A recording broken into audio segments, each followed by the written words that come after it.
under the MM4, those measures was not there. It was a blanket deferment, monetary measure 4. And today we had a data from all the banks, 2% to 3% of the private sector has grown during the 4-year time on the deferment.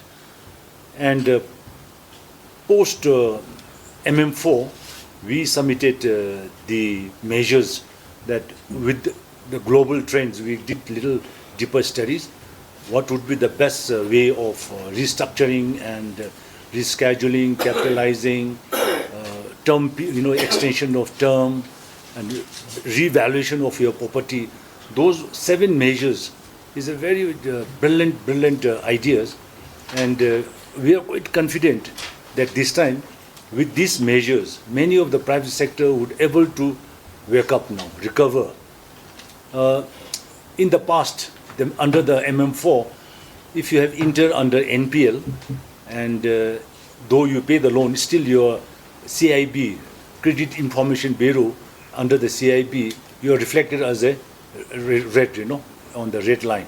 And once your red CIB is bad, you cannot pursue for loans, additional loans, because CIB is bad. So with this measure now, though you are under NPL or litigation, you will be given a 6 months observation. After rescheduling and restructuring, everything done, you will be given a period of 6 months. And after the 6 months, if you have performed well, you will be removed from the NPL and CIB, where you can diversify or you can come up with new business, you will be access to finance.